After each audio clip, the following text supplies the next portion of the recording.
بەناوی خوای گەورە سڵاوتان لە ببینەرانی بەڕێز و خۆشەویست. چوار لایەنە ناڕازیەکە هەرێمی کوردستان هاوپەیمانەتێکیان بۆ بەغداد پێکێنا. هەرێکە لە لایەنەکانی کۆمەڵی ئیسلامی و زۆتنەوەی گۆڕان و یەکگرتووی ئیسلامی و هاوپەیمانی بۆ دموکراسی و دادپەروەری هاوپەیمانەتێکیان بۆ پەرلەمانی داهاتووی عێراق پێکێنا. بە میوێندەرێک لە بەڕێزان مامۆستا سەلیم شوشکەی ئەندامی لیژنەی هاوبەشی چوار لایەنەکە و دکتۆر ئەمین بەکر ئەندامی لیژنەی هاوبەشی چوار لایەنەکە تاوتوێم پرسە دەکەین. سەرەتا راپۆرتێک دەبینین. دوجار چوار لایەنە دەنگدزراوەکەی هەرێم نەخشە ڕێگەی چۆنیەتی چوونەوەیان بۆ بەغداد داڕشت و بڕیار وایە پێکەوە بە هاوپەیمانیەک بگەڕێنەوە بەغدا و داوای مافە دەستوری و داراییەکانی کورد بکەنەوە. گۆڕان و کۆمەڵ و یەکگرتوو هاوپەیمانی کە دزینی دەنگەکانیان لە هەڵبژارنەکەی 12 ئایار کۆی کردبوونەوە لیژنەیەکی هاوبەشیان پێکێناوە و لیژنەکەش نەخشە ڕێگەیەکی چوار خاڵی داڕشتووە و دەیانوێت بە هاوپەیمانیەکی تۆکمەوە لە بەغدا مافە دەستوری و شایستە داراییەکانی گەلی کورد دەستەبەر بکەنەوە. دروستکردنی ئێتیلافێک بۆ هەر چوار فراکسیۆن. 2. داڕشتنی کارنامەیەکی هاوبەش بۆ ئێتیلافەکە کە لە خزمەتی بەرژەوەندە گشتیەکان و بەرگریکردن لە مافە دەستوریەکانی خەڵکی کوردستان و بە دامەزراوەییکردنی پەیوەندەکانی نێوان هەرێم و حکوومەتی فیدراڵ بێت. 3. ئەم ئێتیلافە لە گفتوگۆکانی پێکهێنانی حکوومەتی نوێی عێراقدا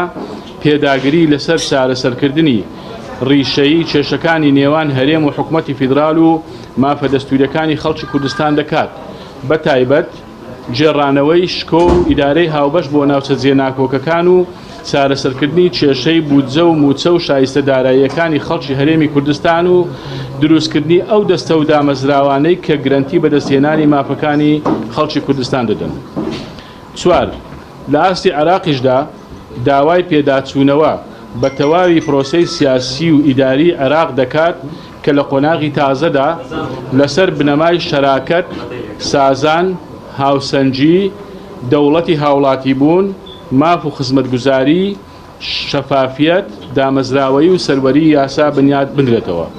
ئەو نەخشە ڕێگایی لیژنە هاوبەشەکەی چوار لایەنەکە دایان ڕشتووە پێویستی بەوە هەیە سەرکردایەتی هەر چوار لایەن پەسەندی بکەن و لە دوای پەسەندکردنی بچێتە بواری جێبەجێکردنەوە.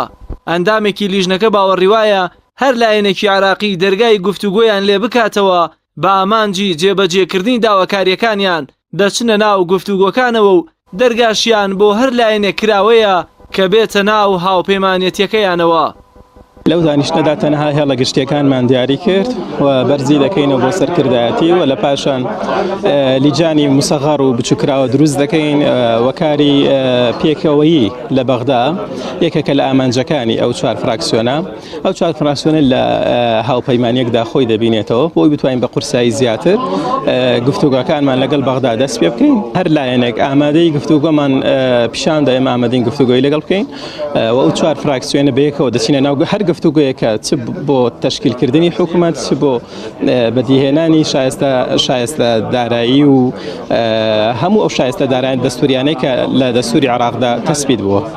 لە دوای بێهیواییان لە گێڕانەوەی دەنگە دزراوەکانیان هەنگاوی یەکەمی چوار لایەنە ناڕازیەکە لەسەر پێکێنانی حکوومەتی نوێی عێراق بە هاوپەیمانیەک و نەخشە ڕێگایەکی ڕوون و دیاردەستی پێکردووە کە دەیانەوێت ئەوان نوێنەری ڕاستەقینەی کورد بن لە بەغدا و مافەکانی کورد بەدەست بێنن کە لە ماوەی ڕابردوودا دوو حزبی دەسەڵات تەنها لە دوو توێی خاڵی ڕێکەوتنەکانیان لە پێناو بەرژەوەندی حزبی و شەخسیەکانیان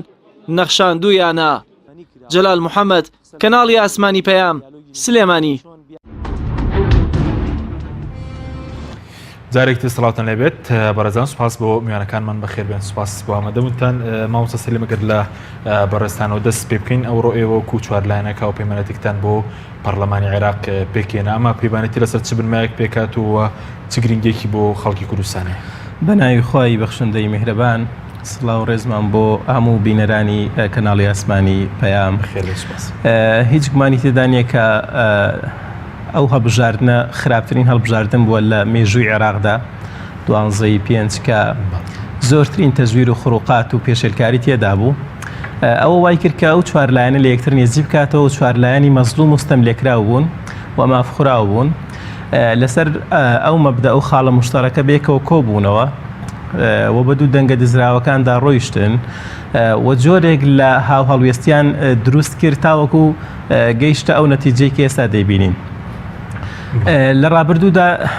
لە پێشی جەژن سەرکردەی هەر چوار لایەنەکە لە ئاستێکی باڵا بەیەکەوە کۆبوونەوە دانیشتنیان کرد کە چۆن بتوانن تەحالوفێک دروستکەن یاخود لێک نێزیکبوونەوەیەک دروستکەن. لەسەر ڤەوئی ئەوە بینا لەسەر ئەو دانیشتنە ئەو چوار فراکسیۆنە جارشی دیکە ئێمە ئەوڕۆ دانیشتێکمان کرد و ئەو دانیشتنە چەند خاڵێکی زۆر گرنگی تێدا پەسند کرا کە یەکێک لەوانە کە زۆر گرنگە بەلامانەوە ئەوەیە کە بتوانین بە یەک هاوپەیمانی بچین بۆ بەغدا کە هاوپەیمانی تەنها لە لای کورد بەو شێوەیە زەحمەت بووە و ئەوە تەماشاکرێ ئەگەرنا زۆربەی هەرە زۆری شیعە و سوننەکان بە تەحالوف و هاوپەیمانی دێنە ناو پەرلەمانەوە چونکن ئێمە ڕاستە هەرێکە و خاوەنی دوو کورسین بەڵام دوو کورسی و سێ کورسی و پێنج کورسی ئەو بۆ خۆ قورسایەکی وای نابێ ئەگەر هەمومان بەیەکەوە نەبین بۆیە بە پێویستمان زانی کاتێکە لە ڕابردوودا چەند حیزبێکی سیاسی نوێنەرایەتی کوردیان کردووە و جگە لە دەستکەوتی حیزبی هیچی دیکەیان بۆ کورد بەدەست نەهێناوە لە ئێستاشدا دەیانەوێت نوێنەرایەتی کورد بکەن لە کاتێکدا ئەوان بە تەنیا نوێنەری کورد نین و خەڵکی دیکە هەیە و دەنجی دیکە هەیە لەسەر ئەو هەموو دەنگە دزراوانە دەتوانین بە دروستکردنی ئەو هاوپەیمانیە بە 11 کورسیەوە بچینە بەغدا کە 11 کورسی قورسایی خۆی هەیە بۆ مفاوەزات بۆ گفتوگۆکردن بۆ فەرزکردنی کۆمەڵێک مەرز لەسەر حکومەتی ئیتیحادی تاوەکو بیانکەین بە دەستکەوتی نیشتیمانی. ئێوە ڕاتانوایە کەیکێتی و پارتی نوێنەری ساختە و ئەلکترۆنی نردوو بۆ بەغدا و سازشی لەسەر ناکەن لەسەرەوە مەسەلەی نوێنەری ڕاستەقینەنی ئێمە پێما وایە هەموو نوێنەرەکانیان ڕاستەقینە نین بەشێک لە نوێنەرەکانیان خۆتان دەزانن لە نەتیجەی ئەو ساختەکاریە گەورەی کە لە هەڵبژاردنەکانی 12 پێنجە دایانێرن بە تاکید نوێنەری ئەلکترۆنین نوێنەری ساختن ئەوە ناشتوانن بەڕاستی نوێنەرایەتی خەڵک بکەن چونکە بە دەنگی خەڵک نەچوون بە دەنگی ساختە چوون لە نەتیجەشدا ئەوانە نوێنەری ساختە دەردەچن بۆیە بەشێک لەوانەوان ئێمە پێمان وایە ئەو 11 کورسیە قورسایی دوو قەبارەی ئەوەندەی خۆی هەیە چونکە ئەوانە دەنگی دڵی خەڵکن و دەنگی ڕاستەقینن و دەنگی لەسەروی ئەو هەموو دەنگە دزراوەشەوە ئەوانە توانیوانەکە ئەو دەنگانە بەدەست بێنن و بەیەکەوە بتوانین بەشێک لە دەستکەوتە نیشتیمانیەکان بەدەست بێنین. باشە بەس بۆچی ناوتان ناوە هاوپەیمانی بۆ یەک فراکسیۆنتان پێک نێنە ناوپەیمانەتەکەوەیە کار فراکسیۆنێک سربەخۆی خۆی دەبێت لە ناو هاوپەیمانەتێکە بۆ داهاتوو؟ بەڵێ هاوپەیمانی لەگەڵ یەک فراکسیۆنی جیاوازی هەیە ئێمە پێما وایە چوار فراکسیۆنی جیاوازین چونکە ئەو فراکسیۆنانە هەر یەکێک سەرۆکی خۆی دەبێ و هەر یەکێک مەکتەبی خۆی دەبێ و هەر یەکێک لە دانیشتەکاندا بەشدار دەبێ بەڵام ئەگە کردبامان یەک فراکسیۆن بە تەکید ئێمە یەک نوێنەرمان دەبوو چوار فراکسیۆن لە هاوپەیمانیەک لە یەک هاوپەیمانی گەورەدا کە لە 11 کورسیدا خۆی دەبینێتەوە نەگەشتە ڕێکەوتنیان ئەوەتان بەداوە باشتر بوو ینی لە بری فراکسیۆن هاوپەیمانەتێکتان ڕاگەیاندووە یعنی ئێستا بە کورتی جیاوازینە فراکسیۆن هاوپەیمانەتی چییە نی بۆچی هاوپەیمانەتی ڕێکەوتن هاوپەیمانەتی ئەوەیە تۆ چەند فراکسیۆنێک بەیەکەوە ڕێک دەکەوی لەسەر هێندێک نقاتی مشتەڕک بەڵام فراکسیۆن ئیلتیزامێکی حیزبی پێوەیە و زیاتر چۆن دەڵێ لە چوارچێوەیەکدا قەتیس دەبێ و تۆزێک لە تەزغیرکردنەوەی پێوەیە بە تایبەتی کە ئێمە نەمانتوانیوە دەنگی زۆر بەدەستبێنین و فراکسیۆنی بچووک بچووکین ئەو فراکسیۆنانە ئەگەر هەمووان پێکەوە کۆکەوە دیسان نابێتە فراکسیۆنێکی گەورە بۆیە بەڵام لە هاوپەیمانێتێکدا گەورەتر دیارە و هەموو فراکسیۆنەکانی ژۆک و خۆیان سەرۆکیان دەبێ و لە دانیشتەکاندا بەشدار دەبن و قورسایی خۆیان دەبێ واتە بە هەموو جۆرێک وا باشترەکە لە جیاتیەوە ببین بە فراکسیۆنێک لە چوارچێوەی هاوپەیمانێتێکدا بمێنینەوە واش دەتوانین مۆفەق بین نەک بە شێوەی فراکسیۆن. سپاس دەکەم کاکتۆر جەنابش بە خێربەی سەبارەت بە گرنگی پێکەنانی ئەو هاوپەیمانێتە چییە؟ هیچ گرنگێکی بۆ خەڵکی کوردستانەوەی کە جیاواز لە پارتی ویکێتیە هاوپەیمانێتێکتان پێکەناوە بۆ بەغداد؟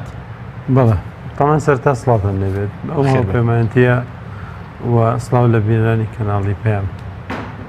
ئەو هاوپەیمانەتی ئەتوانم بڵێم ئەو بەرەیە کە بەری زڵم نێکراوە بەرەی گەلە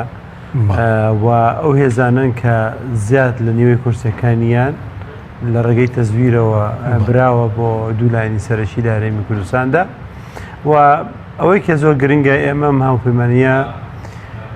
ئەتوانم بڵێم بریتێ لە هەوڵێک بۆ ژیانەوەی هیوا لە لای خەڵک بەکاری سیاسی بەوەی کە ئەتوانێت گۆڕانکاری سیاسی دروست بکرێت یەکەم لە ئاسی ناخۆییدا بۆ جێڕانەوەی هیوا و متمانەی خەڵکە چونکەم بەرەیە کە بەرەیەک کە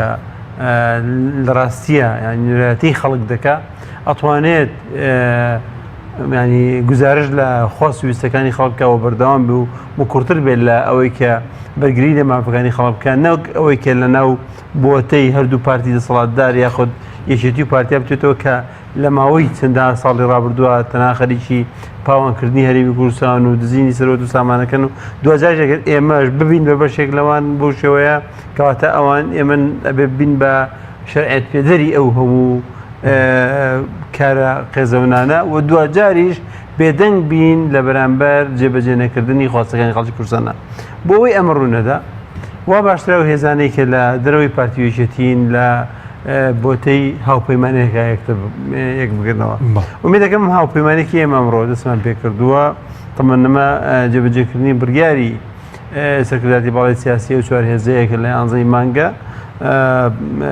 داوێنە بۆی کە لە بەغدا ئێمە هاوپەیمانێک ئیتلافێک دروستکەین ئەم ئیتلافە واتە چوارچێوەیەکە بۆ کاری بێکەوەی و کاری هاوبەش لە ڕووی کاری پەرلەمانی لە ڕووی کاری سیاسیەوە لە بەڵام ئومێ دەکەم ببێتە نەواتی دروستکردنی هاوپەیمانیی سیاسی لە ئاسی هەرێمی کوردستانیش و عێراقیش بە شێوازێکی فراوانتر بۆی کە ئیتر ئێمە ئەم هێزە ببنە هێزی بەدیلی ڕاستەقینە ئەمێزانە بۆ پەرلەمانیە بۆ توێژەکانی پێکەنانی حکوومەتی شەما و پەیمانەتە بێکەوە ئەمە ئەوەی ئەمڕۆکە تا ئێستا تەمەنەمە کاری سەرکی ئێستا ئێمە تەنها پەرلەمانتارمان هەیە لە بەغا واتە دروستکردنی ئیتلافێکە وەکو چوارچێوەیەک بۆ کاری هاوبەشی ئەم پەرلەمانتەرانەی ئێمە لە بەغا و هەروەها هەوڵێکیشە بۆ ئەوەی کە ئێمە یەک نوێنەتی سیاسی یاخود بە جۆریشی لە جۆرەکان ینی بە یەک ئیرادە هەڵوێستی سیاسی لە بەرامبەر کەیس و بابەتەکانی بەغدا وەرگرین ئەوانەی کە پەیوەندیان بە بەغداوایە چۆن وەکو وتم یەخستنی هەڵوێستە لە بواری کاری پەرلەمانی و لە بواری کاری سیاسیشە لەوانەیە و ئیش بۆ ئەوە دەکەین کە ئیتر لەگەڵ لایەنە سیاسی عێراقیانە ئێمە بە یەک گوتار و بە یەک دەنگ و ینی بەیەکەوە تعاملیان لەگەڵا بکەین چ چینە حکومەت چ ناچین چ گفتوگوی حکومەتە گفتوگوی یاسایە گفتوگوی بەدەستهێنانی مافەکانی خەڵکی هەرێمی کوردستانە هەر بابەتی تر کە پەیوەنددار بێ بە بەغدا و لەگەڵ بەغدا و لایەنە سیاسیەکان لە عێراقا بکرێ ئەو کاتە ئێمە بە یەک هەڵوێست ئەم پەیوەندیانە دروست باشی زمانەتێکی بۆ پاراستنی ئەم یەک هەڵوێستی چی لە پەرلەمان چی لە هەڵوێستانی گوتاری لە بەغداد مۆزووی زەمانەت کاری سیاسی هین نییە ینی کاری دادوەری نییە کە تۆ زەمانەت بدەیت و ڕانخوێنی لەو ئیتفاقیە لەو هەوڵەی کە ئەو چوار لایەنە دوای گفتوگۆیەکی دوور و درێژ دەگەنە و نەتیجەی کە باشترین چارەسەر و باشترین کاریگەری ئەو کاتە دەبێت کام هێزانە لێکەوە نزیک بن و بەیەکەوە کار بکەن و بێکەوە وەرگرن بۆ ئەوەی خزمەت بە بەرژەوەندەکانی خەڵکی هەرێمی کوردستان بکەن ئەگەر جیاوازی بیرڕاش هەبوو بێت هەوڵدرێ ئەم جیاوازی بیرڕایانە لە ئیتارێکی زۆر بچووکە بیان بێتەوە ینی مەجارێکی زۆر فراوانتر بۆ کاری هاوبەش باشە بەسەی بۆ ناوەکەی یەک لە کراوەتەوە مەبەستی ناو لە ڕاستیە ئەمڕۆ یەکەمی دانیشتمان بوو بۆیە فرێن ناکەوتی مۆزووی نا حتمما نیقاش هەڵەگرێ ئەو لەوانەی ناویش بێ باش بێ و ناویش بێ باش بێ ئێمەش پێویستمان بۆ بوو چوارچێوەی کاریم ئیتلافە دەستنیشان بکەین و هەندێک لە ئامانجەکانی قسەی سەر بکەین لەسەرمانە قسەمان کرد دوایەوەی کە لەسەرمانە قسەمان کرد ئەتر ناوەکە هەڵگر بۆ دانیشتنی ئایندە لە ئایندە بڕیار لەسەر ماوەسە سەبارەت بە کارەکانیان فراکسیۆنە چی دەبێ ینی گرنگترین ئەو کارانەی کە لە بەغداد کاری نەسەر دەکات کاوی تۆر باسی بۆ کە لە ئاسی ناوخۆی هەوڵێک کە بۆ گێڕانەوەی ئومێد ئەی لەسەر ئاسی بەغداد کارەکانیان فراکسیۆنە چی دەبێت وەکو تعلیقێک لەسەر ناوەکە ئەوڕۆ هێندێک لەوان پێیان باش بوو هەر ئەوڕۆ ناوەکە شێکلا بکرێتەوە بەڵام پێمان وا بوو ناوەکە پێویستی بە وەختە لە ڕاستیدا ئەو چوار فراکسیۆنە پێشتر ناویان بەرەی گەل بووە وایە مەسەلەن جۆرێک لەو ناوە بێ کە پێی بوتر هاوپەیمانی بەرەی گەلی کوردستان و بە شێوەیەک لە شێوەکان دەتوانرێت دوای بە گفتوگۆ یەکلا بکرێتەوە چونکە ئەو جۆرە چوار لایەنە ناڕازیەکە نامانێت بێتە عینوانێک بۆ چوار لایەنەوە تاوەکو پەرلەمان تاوە دوای پێمان بڵێن چوار لایەنی ناڕازی سەبارەت بۆ ئیشەکانی ئەو تەحالوفەچی دەبێت ئەو هاوپەیمانێتێ دەتوانێت لە ئێستادا کە ئێمە بەلاغی خۆمان بڵاو کردوتەوە ئەوە وەفد دێت لە بەغداوە چۆن پارتی دەبینێت چۆن یەکێتی دەبینێت بە هەمان شێوە دانیشتن لەگەڵ ئەو هاوپەیمانەتێ دەکا و بەس لە ئێستادا چەند پێویستمان بەوە هەیە کە ئەو هاوپەیمانی خۆی پەلە بکە لەوەی کە پێویستی بەوە هەیە دەستەیەکدا بندرێت کە ئەو دەستەیە هەر وەفدێک لە بەغداوە دێت بتوانێت بیان بینێ بە تایبەتی ئەوانەی کە چ لەسەر ئاستی سیاسی چ ئەوانەی کە وەکو پەرلەمانتار سەرکەوتون ئێمە نەمانتوانی و لێستا مەسەرەن ئەوانە وەکو پێویست دەستنیشان بکەین و نەمانتوانیوە ینی نەگەیشتوینە ئەو نقاتەی کە بتوانین بەرنامەی کاری هاوبەش لە ئێستادا دابنین بە بۆچوونیەوە درنگ نییە ناکرێت بۆچی پەلە ناکرێت لە ماگەوە پەلە بکرێت لەبەر وەختمان لە بەردەستدا نەماوە ئەوەی کە لە بەردەستی ئێمە داماوە تەنها چەند ڕۆژی ئایندەیە چونکە سەرۆکی کۆمار دەڵێم ئێمە لە 15 ڕۆژ زیاتر تێناپەڕێ کە ئەنجومەنی نوێنەران بانکێش دەکەین بۆ کوبوونەوە پێویستە گەورەترین کوتلەی ناو پارلەمان ئیعلانی خۆی بکە و سەدر و بە هەمان شێوە بەرەی مالیکیش نایشارنەوە کە لە چەند ڕۆژی دادێت و لە چەند هێندێکیان باسی چەند سەعاتی ئایندە دەکەن کە دەتوانین گەورەترین کوتلەی ناو پەرلەمان ئیعلان بکەن. یەک لە کارە گرنگەکانی ئەو هاوپەیمانیە ئەوەیە کە دەتوانین گفتوگۆ بکەین لەسەر هەموو پرسە نیشتیمانیەکان بڵێن بمانەوێت نەمانەوێت لە ڕابردوودا ماوەی 15 ساڵە ئەو هێزانی کە چوونە بەغدا بە ناوی نوێنەرایەتی کورد چوون بەڵام من پرسیارێک لە گەلی کوردەکەین تا ئێستا توانیویانە چ بۆ گەلی کوردستان بەدەستپێنن غەیری ئەوەی کە توانیوانە مەنسەبی حیزبی و هێندێک مەکسەبی مادی بەدەستبێنن ئەگەر ناوە دەبینین کە نیوەی خاکەکەشیان لەسەردانا و شکۆی نیشتیمانیشیان شکاندووە و خەڵکیشیان بێ موچە کردووە و هیچ کاتێک ئەوانە بەو شێوەیە لە خەم خەڵکی کوردستاندا نەبوون لە ئێستادا کە دەستنەوە بەغدا جارێکی دیکە نامانێت بە ناوی ئێمەوەش بچن نامانێت بە ناوی هەموو گەلی کوردەوە بچن بۆ ئێمە هاوپەیمانێتێکمان هەیە ئامادەین لە دانیشتەکاندا بەشدار دەبین و هەموو داخوازیەکانی گەلی خۆمان لە پرۆژەیەکی نیشتیمانیدا دەدەین بەلایەنە سیاسیەکانی عێراق ئەوانەی کە حکوومەتی زۆرینە پێک دێنن یا حکوومەتێکی نیشتیمانی پێک دێنن بۆی بتوانین بەشێک لەو داخوازیە ئەمڕۆ لە ڕاگەندراوەکەتان بەستان لەوکو یەکێک لە کارەکانتان مەسەلەی بەڕێوەبردننی هاوبەشە لە ناوچە جێناوکەکان مەوەسمەوەی بۆ نمونە ئەوەی کە بەوەی ڕیفراندۆمەوە کورد لە رەسیدا ئەمجارە توانرێت بەرز بێنرێتەوە بۆ نمونە ئیدارەی هاوبەش مەسەلەی بەڕێوەبردننی ناوچە جێناوکەکان ئێمە باسمان لە سیادەی دەستور کردووە ئەگەر بتوانین لە چوارچێوەی دەستوردا گفتوگۆ لەگەڵ لایەنە براوەکانی عێراقدا بکەین بە تەکید مادەی 140 ئەو مادەیە کە لە دەستوردا هاتووە دەڵێ دەبێت بە ئیدارەی مشتەرەک واتە لە نێوان هەرێمی کوردستان و بەغدا پێکەوە بەڕێوە ببرێ و بوونی هێزی پێشمەرگە دەبێت بگەڕێتەوە ئەو شوێنانە و چەند پرسێکی سیادی هەیە لە عێراقدا ئێمە دەتوانین بە قورسایی خۆمانەوە بەشدار بین لەوێ چونکە 11 کورسی کەم نییە چونکە تەماشای سونەکانی عێراق کە ئوسامە نوجەیفی تەنها کەمتر لە 10 کورسی هەیە و کەچی بەشدارە لە پرسەهرە گرنگەکاندا کەسێکی وەکو کەسایەتێک وەکو خەمیس خەنجەر تەنها بە 3 کورسیەوە توانیوێتی کە حیسابی بۆ بکری ئێمە بە 11 کورسیەوە حەجم و قورسایی و قەبارەی خۆمان هەیە و بەتەکی گوێمان لێ دەگیرێ بەڵام پێویستە پەلە بکەین لەوەی کە ئێمەش پرۆژەیەکی نیشتیمانیمان هەبێ جودا لەو پرۆژە حیزبەی کە خەڵکانێک بە ناوی پرۆژە نیشتیمانی و پێشکەشی دەکەن بۆی بتوانین پرۆژەی بەدیل هەبێت پێ دوایە پرۆژەی بەدیل هەبێت ئێمە پرۆژەی ئەوانمان نەدیوە بەڵام پرۆژەی خۆمان پێویستە بە زووترین کات ئامادەیکەن چونکە پرۆژەکان دیارە ئێمە داخوازیەکانیمە داخوازی دەستورین و لە چوارچێوەی دەستوردا ئێمە مناقەشە لەگەڵ بەغدادا دەکەین و هیچ شتێک نییە ئێمە بتوانین فەرزیکەین یا ئەوان بتوانن نەیدن ئەگەر توانیمە ئێمە لە چوارچێوەی دەستوردا قەناعەت بە حکوومەتی ئیتیحادی بێنین دەتوانین بەشێک لەو داخوازیانی خۆمان بەدەست بێنین. بەڵێ کاک تۆ سەبارەت بە خاڵە سەرەکیەکان ئەو هێڵەگەشتانێکیەوە بەنیازن کار لێسەرکردنەوە باسی ناوچە جێناکۆکان و کۆمەڵێک پرسی کرد بە دیاریکراوێتانەوێت چی بکەن یان دەتوانن بە 11 کورسیەوە کار لەسەر و مەلەفانە بکەن؟ ئەلبەت من حەزەکەم شتێک بڵێم ئێمە شێوازی تشکیلکردنی حکومت لەم کاتەیە ئەم جارە و مۆزووی دروستکردنی زۆرینە پێم وایە بەرەوە ئاراستەیە ڕوە کە زۆرینەی کە ناویان ناوە زۆرینەی نیشتیمانی ئەوە دروست بکرێت کە بۆ شێوەی دروست چییە؟ واتە زۆرینەیەکی مریح نییە هەموو شیعەکانی تیابێ هەموو سونەی تیابێ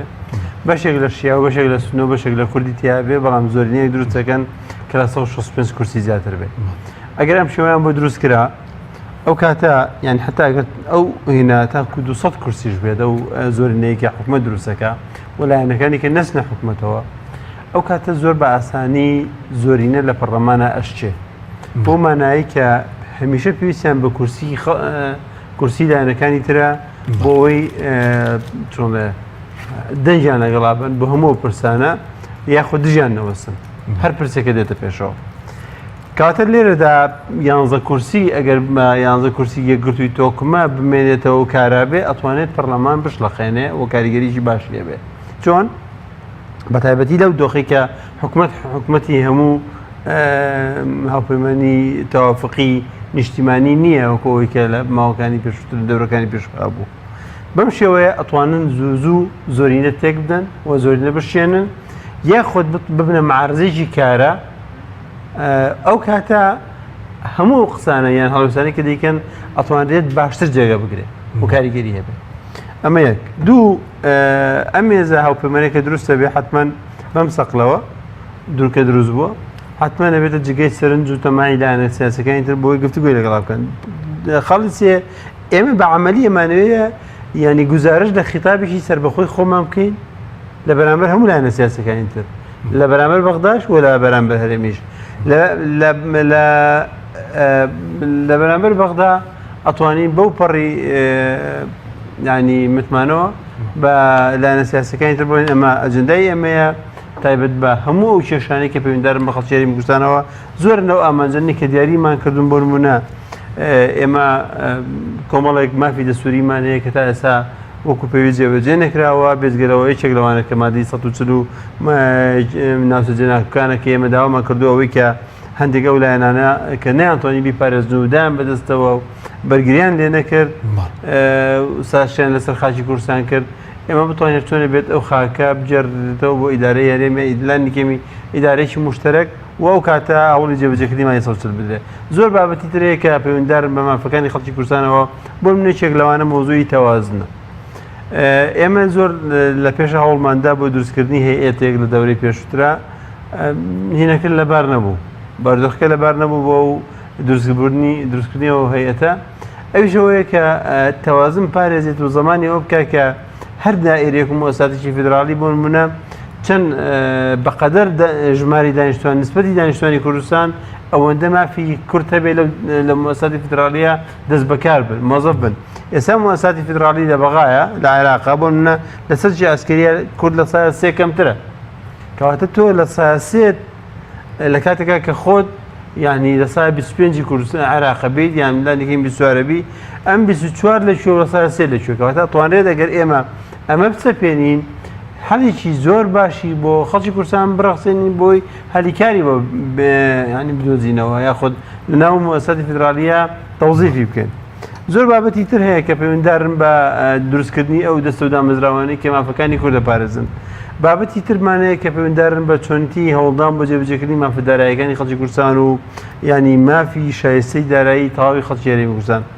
هەموو چارەسەرکردنی کێشەکانی بووچە و موزە و ئەوانەی کە تا ئەم دەقەیە خەڵکی یاریمی کوردستان دەرەنجامی سیاسەتی چەوتی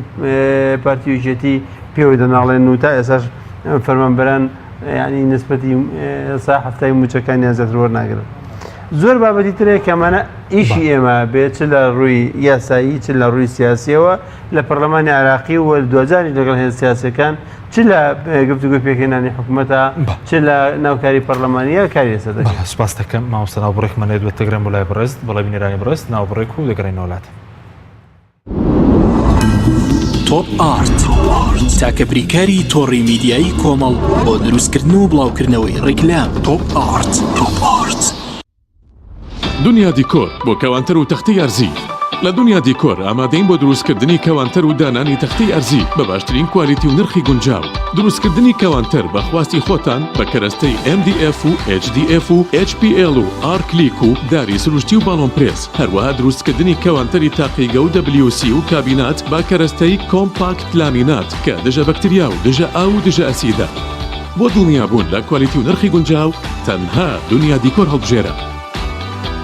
دنیا دیکۆر.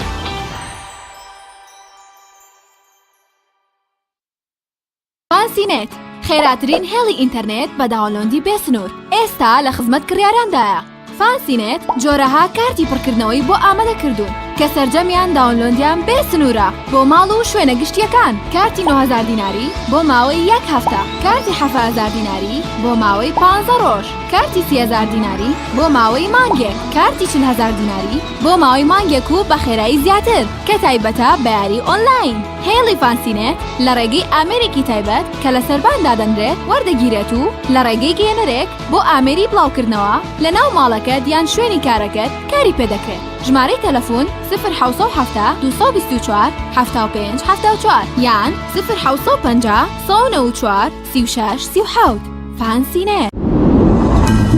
تۆپ ئارت تاکە بریکاری تۆڕی میدیایی کۆمەڵ بۆ دروستکردن و بڵاوکردنەوەی ڕیکلام. تۆپ ئارت.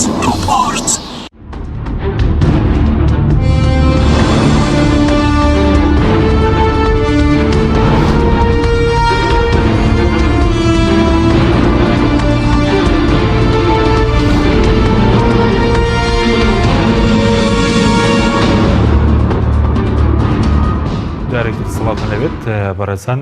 مامۆستا سەلیم سەبارەت بە ئەو فراکسیۆنی کە پێکتانێناوە، ئایا خۆتان بەتەنیا دەڕۆن لە بەغدا فراکسیۆنی لەگەڵ یەکێتی و پارتی هیچ و توێژێک دەکەن بۆی لەگەڵ ئەوان بۆنم لە پەرلەمان عێراقا و پەیمانێک پێک بێنرێت؟ لە ڕاستیدا پێم وایە ئەو چوار لایەنە بەهۆی سەرقاڵیان و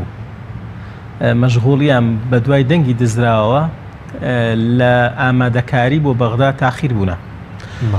هەرکە ئەو لایەنەی کە وەکو پارتیوێچەتی مباشر و ڕاستە و خۆ دوای دەرەنجامەکان سەردانی لیستی سائیڕونیان کردووە لەگەڵیدا دانیشتن و جۆرێک لە پەلەپەلیان پێوە دیار بوو تاوەکو پەشیمان نەبووتەوە. بۆیە ئێمە پێمان وایە بە درەنگ کەوتوین کە دەبوایە ئێستا ئێمە چەند جار ئەو لایەنانەمان دیبە و گفتوگۆمان لەگەڵدا کردوان و چونکە لە ڕاستیدا پارتی وێچەتی بزات ئەوە چەند جارێک سەردانی بەغدا بکەن پرسیان بەلایەنەکانی دیکە نەکردووە. پرۆژەیەکیان داناوە دەڵێن لە 30 خاڵ پێک هاتووە هەرچی دێ با لەگەڵی بێەوەی لەگەڵیشی نابێ و با لەگەڵی نەبێ. واتە جۆرێک لە بێمنەتیان پێوە دیارە. لەگەڵ ئەوەشدا ئەو مەشروعی ئەوان نووسیوانەوە ئەگەر چی ئێمە نەماندیەوە، بەڵام لە ڕابردوودا تەجروبەی ئەوەمان هەیە کە ئەو لایەنانە جۆرێک لە دەستکەوتی حیزبیان بەلاوە گرنگترە لەوەی لە دەستکەوتی نیشتیمانی. ڕاستە چەند دەستکەوتێکی نیشتیمانی دەکەنە مانشێت و زەقی دەکەنەوە، بەڵام لە ماوەی 15 ساڵی ڕابردوودا دەستکەوتە نیشتیمانیەکانمان نەدیون، هیچ دەستکەوتێکی نیشتیمانیان بەدەست نهێناوە، نانتوانیوە چاکسازی لە ناو هێزی پێشمەرگەدا بکەن بکەین بە سوپایەکی نیشتیمانی، نانتوانیوە یاسای نەوت و غاستێ پەڕێنن، نانتوانیوە مادەی 140 جێبەجێکەن. یعنی هیچ یەکێک نابینیم لە دەستکەوتی ڕاستەقینە ئەوان بەدەستیان هێنابێ جگە لەوەی کە کۆمەڵێک زەرەر و زیانیان لە هەرێمی کوردستانداوە و ئەو خاکەی کە نزیکەی 11,000 پێشمەرگە تێیدا بریندار دەبێ و 1700 پێشمەرگە شەهید دەبێ لە کونفەیەکوونێکدا ڕادستی دەکەن. لە ئێستادا ئەوان پەلەپەلیانە ئەوانەی کە هاتو هاواری دەوڵەتی کوردیان بوو ئێستا پەلەپەلیانە لەوەی کوب بگەنەوە بەغدایە و چۆن پردەکان چاکەنەوە و چۆن خۆ لە باوەشی بەغدا بنێنەوە ئەو بابەتە بێتە فعل ماضیە و بابەتی دەوڵەتی کوردی و بۆتە فعل ماضی. ئەوەی جێگای سەرنجە، یعنی واز و بەشێک لەو لایەنانە هێندێک لە سەرکردە سیاسیەکانی عێراقیان کرد بۆ شەیطانێکی ئەوەندە دێوەزمە کە خەڵک بیبینێ ڕقی لێبێت، کەچی لە ئێستادا شەرم ناکەن خۆیان لە باوەش داونەوە و خۆیان بۆ دەچەمێننەوە و لەگەڵیاندا دادەنیشن، نازان چۆن جارێکی دیکە ڕوویان سپیکەنەوە. بۆیە ئێمە پێمان وایە بەو شێوازەوە بەو شکڵە ئەو هاوپەیمانێ ناتوانێت بچێتە ناو گفتوگۆیەکی ڕاستەقینێ لەگەڵ ئەوان چونکە تەجروبە دەری خستوەکەوان بەڵێ ڕابردوو دەری خستووە کە ئەوانە هەنگاوی جدیان نەناوە بۆ گفتوگۆی نیشتیمانی و لە ئێستاشدا جۆرێک لە بێمنەتیان پێوە دیارە. شتێکی دیکە هەیە بابەتی یەکریزی ماڵی کورد. مەسەن لێرە کە دەبینی بتانی تۆ گفتوگۆیەکی ڕاستەقینە و دایلۆکی نیشتیمانی تەفعیلکەی دەبێ خۆ لێرەش جۆرێک لە ناوماڵی خۆت ڕێکخەی. تەخوێنکردنی یەکتر و شکاندنی یەکتر و تەهمیشکردنی لایەنەکانی دیکە و هەموو جۆرە دەستێوەردان لە قەزا سوکایەتیکردن بە پێشمەرگە ئەی لە ئاخیری کە دەبینین کە ئۆپۆزیسیۆن بە شێوەیەکی گشتی چۆن تەهمیش کراوە لە کاتێکا دەڵێن فەرموون با ئێمە لە بەغدا برابین. ڕاستیەک هەیە پێویستە هەموو هەرێمی کوردستان بیزانێ ئێمە ناتوانین لێرە دوژمن بین لە بەغدا برابین بۆیە هەتا ناوماڵی کورد ڕێک نەخرێ و لێرە ئەو لایەنانەی کە دزیان لێ دەکرێت ئەو لایەنانەی کە ئەو خەڵکی کە سوکایەتی بە نەتیجەی ئینتخابات دەکرێەوە کۆمەڵێک لەو پێشێرکاریانەی کە لە هەرێمی کوردستان هەن و لە ڕابردوودا دیومانن هەتا ئەوانە بەڕسمی لە هەرێمی کوردستان چاک نەکرێ ئێمە هیچ کەس ناتوانێت بچێتە ناو دایلۆکێکی نیشتیمانیەوە. ئیرادەیەک هەیە بۆ چارەسەرکردنی و کێشانە کام کێشە ئەوی لە هەرێمی کوردستان کە نابینم لە ماڵی خۆیان ڕێگەخێنینجا من ئەوەندەی دەبینم ئەوان ئەوەندە پەلە قاژەی بەدەستێنانی هێندێک مەناسیبیانە لە بەغدا ئەوەندە مەبەستیان ئەوە نیە دەنا لە ئێستادا دەبووە بە هەر شێوازێک بە ئەوان دەست پێشخەریان کرد بە ئەوان دانیان چۆن دەڵێ جۆرێک لە ئەو دەنگە دزراوانیان جێڕابایەوە و ڕێزیان لە ئیرادەی دەنگدەرانی هەرێمی کوردستان گرتووە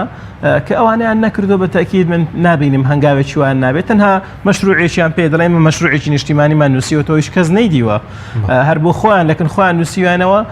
زۆر بەشیان بریتە لە بەدەستێنانی ئەو مەناسیبانە و بە ناوی ئێمەوە بچن لە بەغدا گفتوگۆ بکەن بۆ بەدەستێنانی هێندێک منسەبی حیزبی ئەوە قابلی قبولکردن توێژێک سەرکەوتو ناوێت لەم بارودۆخە لەگەڵ یەکێتی پارتی بە شێوەیەکی ئەبەدینە بڵێن تاکو سەر ئێمە هێندێک مەشروع هێندێک خاڵ هەیە خاڵی هاو بەشە ئێمە لە پرۆژەی خۆمان تێیدایە ئەگە لە پرۆژەی ئەوانیشدا هەبێت لەو خاڵە هاو بەشانەدا دەتوانین ئێمە یەکدەنگ بینوەکو کورد لە بەغدا لە نەتیجەدا بۆ نمونە هێندێک مەشروعی هەیە هێندێک پرۆژە هەیە پرۆژەی نیشتیمانی بابەتی ١٧٠ هەرێمی کوردستان موچەی هاوڵاتیانی هەرێمی کوردستان چ ئەمە پێشکەشیکەن ئەوان بێن پشتگیریمان بکەن چ ئەوان پێشکەشیکەن و ئێمە پشتگیریان کەین بەڵام بەتەکیل لە ڕابردوودا ئەوان نەیان کردووە پێمان وایە ئێمە دەتوانین هەنگاوی جدی و فعلی بنین بۆ ئەو ئامانجان بەزمەوەسمە و کە لەگەڵ ئەوان فراکسیۆن پێک نایەنن لە بەغداد ئەگەرچی ئەوە لە ڕاستیدا بەجێ دێڵین بۆ سەرکردایەتی سیاسی بەس من ئەوەی کە دەیبینم پێم وانە من وەکو ڕێی شخصی خۆم پێم وایە ئەو جۆرە هەنگاوانەی ئەوان لە ئێستادا دەینێن ئەو جۆرە مفاوەزاتانە ئەوان دەیکەن ئەو چەند جارێ ئەوان دەچنە بەغدا و دێنەوە و ڕاگۆڕینەوە دەکەن و ئیستیقبال دەکەن و پرس بە کەس ناکەن ئەوانە بەوادیری ئەوان و دیارن کە ئەو جۆرە دایلۆگە نیشتیمانیە بە دووری دەزانم دروست بێت. سوپاسەکەم کاگوتوی تۆ سەرنجە چیە لەگەڵ ئەوان دەکرێت پەیمان بن بەیەکەوە بڕۆن بۆ لەگەڵ یەکێتی و پارتی یاخۆ دە چوار لایەن دەبێت سەربەخۆی خۆیان بپارێزن لە بەغداد. تاوان بۆ ئەو بابەتی کە پێی دەوترە یەکڕێزی من لەگەڵتان لە ڕووی مەبدەئیەوە بۆ قازانجی خەڵکی کوردستان وایە ئەگەر ئەوان یەکڕێزیان بویستایە بەڵام یەکڕێزی تێک دراوە هەر لە سەرەتاوە بە هۆی کۆمەڵێک هەڵوێستی سیاسیەوە یەکەم ینی بۆ منە پاوانکردنی داهاتی کوردستان و حساب نەکردن بۆ خەڵکی کوردستانێکی بوو لە سەرچاوەکانی کێشە کە و خلاف لە نێوان ئێمە و دوو پارتی سەڵاتدا پارتی یەکێتیا هەبووە مۆزوعی کەمی موچە و خەرج نەکردنی موزەوە یەک نەخستنەوەی دام دەستگا و مؤسسات و زۆرێک لەو گەندەڵیانەی کە ئێستا ئێمە ڕەخنەمان لێگرتووە. دووەم لە ناو هەرێمی کوردستاندا لە کاتێک کە ویستومانە بچینە پرۆسێکی دموکراتیەوە ئەوان هاتوون تەزویرێکی گەورە لە ڕێی عەمەلی تەزویرکردنەوە خیانەتیان لە دەنگی دەنگ دەرکرد کاتە لێرەش تۆ ناتوانانی بەم شێوەیە متمانیان پێ بکەیت. خاڵێکی تر ئەگەر ئێمە گریمان فەرەزان گریمان ئێمە هاوپەیمانی یان لانێکێمە ڕێکەوتنێ بکەین بێسەر ئەساسی ئەم دزراوانە ڕێکەوت بکەین یاخۆ لەسەرەوەی کە ئێستا ئەوان بە حەقیقەت دەنگی ئێمە چەند بۆ ئەوان بردویانە چونکە ئێمە پێمە وایە کورسەکانمان دوو ئەوەندە کاتێکە دوو ئەوەندە و زیاتریشن کە ئێمە مادام وایە ئەگەر لەسەر ئەم ئەساسە بێ ئەوان اعترافکەن بە هەڵەکەیە بە جۆرە جۆرەکانیان لە نیزمنیان ئەوە ینی زمینەیەکی گفتوگۆ دەرەخسێ بەڵام بەم شێوەی ئێستا ئەوان تەزویرەکەن و دەیانەوێت دەرەنجامی ئەم تەزویرە بچە پێن مەسەلانە سیاسەکاندا ئەمە زەحمەتە بێ خاڵێکی تریان تەمەن ئەم هێزانە وەکوتمان لای ئێمە نییە قسەی مۆزوعی بڕیاری گفتوگۆکردن لەگەڵ هێزەکانی هەرێمی کوردستاندا بەڵام عادەتەن لە ڕووی مەبدەیەوە حیوار تاکەڕێگەیە بۆ گفتوگۆکردن لەگەڵ هەموو لایەنە سیاسەکاندا ئێتر دوژمنە یاخود دۆسە یار کەسێکە و لەر خانەیەکە تەسنیفیەکەی یاخۆت هاو هەڵوێستە یاخۆت هاو فکرە یا هاو بەرژەوەندیە بەڵام گرنگەوەیە لە ئێستادا یەکەم بەهۆی ئەو هەڵوێستانی ئەوانە زمینەی لێک نزیک بوونەوە یەک ڕێزی تێکچووە لە هەرێمی کوردستاندا ئەمە لە ئێستادا زۆر زەحمەتە خاڵێکی تریان ئێمە ئەم چوار هێزە نوێراتی خطابێکی تایبەتەکەی لە بیرتانە چی خاڵێکی جیاوازەیە هەمیشە پارتی ویشەتی بە تایبەتی پارتی دموکراتی کوردستان پێی وا بووە یەکڕێزی ئەوەیە کە ئەوان چیان گوت ئێمە قبوڵەکەین و بەبێ ینی بەبێ ینی مناقەشە و گفتوگۆکردن و بەبێ ڕەخنەکردن ئێمە التزامی پێ بکەین بەڵام ئەمە یەکڕێزی نییە ئێمە پێشتری وتومانە من دایم ئەم موشتێ دەسەواژێ بەکاردێنم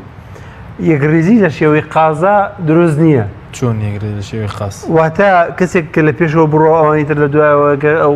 چی کرد ئەمانی تر جواب بکەنەوە باش بەزەوان ئەو یەکڕێزی ئەوانە یەکڕێزی خازیانەیە من ئەو بەو ڕێگزیە زۆر ناتەندروستە تۆ ئەبێت یەکڕێزیەکی جەپەیت هەبێ واتە هەموو لە یەک ئاستابی و هەر یەکە ینی بەیەکەوە گزارش لە ڕای خۆت بکەی و مناقەشە بکەی بەرژای لە بڕیاری سیاسیە و دوای ئەوە کە یەک بڕیار دروست بوو بم بڕیارەوە بچیتە بەغدا ئەمەیان نەویستووە ئەوان هەمیشە ئەم هێزانەی تریان ویستووە تەبعەتی ئەوان بن ئەمەش قبول کراو نییە لە ئێستادا ئەم چوار هێزە گزارش لە گوتارێکی تایبەتەکەن کە ڕنگدانەوەی داخوازی ویستی خەڵکی هەرێمی کوردستانە و تعبیر لە معاناتەکانی خەڵکی هەرێمی کوردستانەکە وا باشترە بەڕێی من ئەم گوتارە سەر بەخۆی بمێنێ سەر بەخۆی ئەم گوتارە بمێنێ حتا ئەگەر ڕۆژە لە ڕۆژان بۆ منە هەندێک هەڵوێست پێویستی بەوە بوو ئێمە لەگەڵ لاینی سیاسی تریشە ینی گفتوگۆمان هەبێ بەڵام گرنگەوەی ئەم گوتارە سەر بەخۆی بمێنێت چونکە ئەم گوتارە تایبەتمەندی ئەوەیە یەک دژ بە گەندەڵیە گزارش لە خواستی خەڵکەکە و تاکە ئومێدی خەڵکەوەیە کە ئەم گوتارە سەرکەوتوو بێت بەڵێ ئەی سەبارەت بە کورتی بە لیژنە هیچ لیژنەیەکی مشتەرەک پێکدێن گفتوگۆ سەدانی لایەنە عێراقیەکان بکەن هیچ قسەیەک لەو بارەوەی کراوە ئەو قسەیەمان کردووە مۆزوعان بەڵام ماوەتەوە تاوای بڕیانی دەبدرێ بۆ ئەوەی کە چۆنێتی گفتوگۆکردن لەگەڵ لایەنە سیاسەکاندا لەسەر مەبداکە ڕێکەوتوین کە ئێمە هەواڵوێستی بین لە ڕووی سیاسیەوە لە ئەوەش کە بریاتەندا و لیژنەیەکی بۆ پێک بێنن ئەم بابەتە بەڵێ بەڵام ماوەتەوە ئەوەی کە بڕیاری دێ بدرێت بڕیاری لەسەردەت لەوانەیە پێویستی بە ئەوەیە کە سەرکردایەتی سیاسیە چوارێزەکە بێکەوە بڕیارە لەسەرەوە بدەن کە ئالێتی یەک هەڵوێستی سیاسەکەمان چی بێ باڵ سواز دەکەم ماوسەکە بگەرم لای بەرز سەبارەت بە ینی مامەڵی کێتی پارتی لەگەڵ لایەنەکان لەسەر ئەساسێکە بۆ پێشتر دەمان بینی بەرپرسانی پارتی زیاتر قسەیان لەسەرەوە دەکرد کە بۆ مالێکی دوژمنی گەلی کووردە بەڵام ئێستا بۆ ڕاوشکارێکی بارزانین بۆ باس کەواندا و پەیمانەتێکی مالکیەوە نزیکن بۆ پێکێنانی حکوومەت نزیک بوونەوەی ئەوان لەسەر چه ئەساسێکە من پێم وایە لە ئێستادا ئەوەی کە ئەو دوو لایەنە نارەی کردو بە دۆست و لە بەرەیەکدا یەک دەبینەوە و بە تەمان فراکسیۆنی گەورە دروستکەن دەگەڕێتەوە بۆ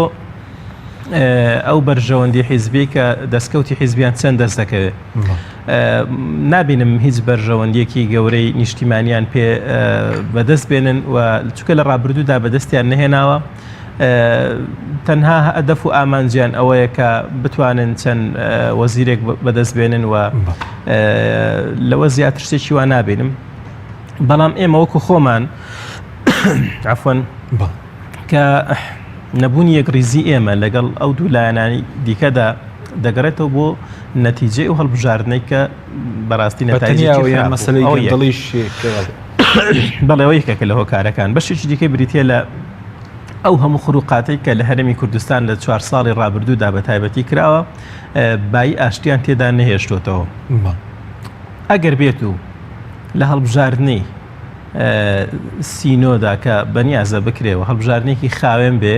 و جودا بێ لە هەڵبژارنی 12.5 من پێم وایە زەمینە سازی دروست دەبێ بۆی کە ئەو لایەنانە بتوانن جارێکی دیکە لاپەڕی سپی هەڵدەنەوە و حیوار و گفتوگۆ بکەن بەس ئەگەر بێت و بە هەمان نەفەسی 12.5 بێنەوە انتخابات بکەن و گەمە و گاڵتە بە ئیرادەی دەنگدەرانی هەرێمی کوردستان بکەن دیسان ئەوە جۆرێک لە پەرتەوازەی زیاتر دروست دەکات. باشە بەس بۆ مەسلەی وەرگرتنی پۆستەکان یعنی ئێستا بۆ نمونە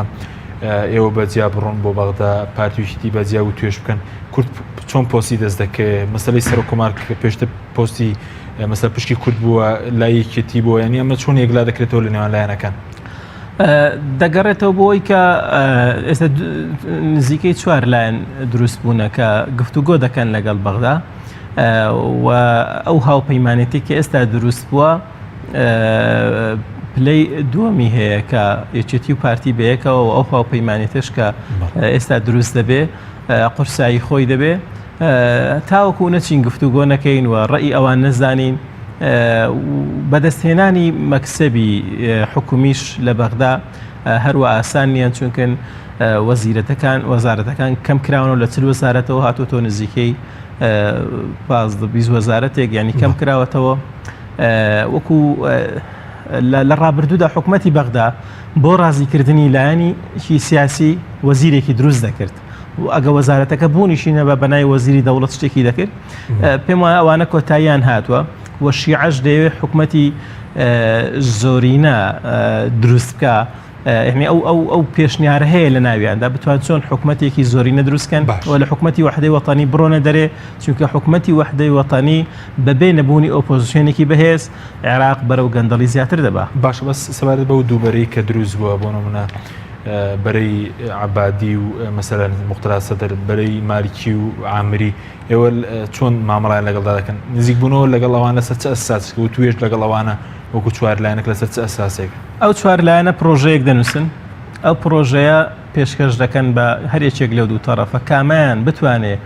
داخوازیەکانی گەلی کورد بەدەستبێنێ نەک حیزبی ئەو 4 لایەنە ئەوەندە مەبەستیان داخوازی نیشتیمانیەکان ئەوەندە مەبەستیان مەکسەبی حیزبی نیە بە تایبەتی مەوزوعی چاکردنی موچەی هەرێمی کوردستان و گەڕانەوەی تەطبیعکردنەوەی ئاساییکردنەوەی ناوچە کێشە لەسەرەکان و شەفافکردنی داهات لە هەرێمی کوردستان هەموو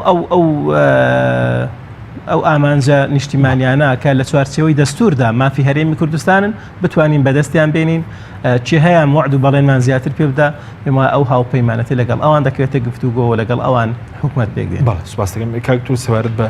کورتەی زۆرینەوەکاری چ کە تا ئێستا نەتوانرا کورتەی زۆرینە پێک بێنێ باز لەوەکرێت کە سینۆ دواوادەیە بۆی کە یەکەم دانیشتنی پەرلەمانی عێراق بکرێت دەتوانێت تاوکاتە کورتەی زۆرینە پێک بێنێت؟ کورتەی زۆرینە کێشەکەی لەوەدایە کە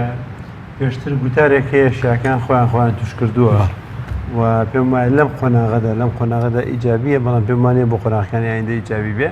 ئەو ژەوەیە کە داوای ئەوکان حکومەتێکی ئەغلەبیەی نیشتیمانی دروست بکرێ هەموو پێکاتەکانی تیابێ و ئۆپۆزیسیۆنیش هەبێ واتە زۆرینەیەکە بێ و لە بەرامبەر ئەوەشدا هێزگەرێکی تریش ببنە ئۆپۆزیسیۆن هەموو هێزەکان بەشداری نەکەن لە حکومەتە وەکو لە دەورەکانی پێشوا بەو شێوەیە بووە کە زۆرینەی زۆری هێزەکان بەشدار بوون لە پێکردنی حکومەتە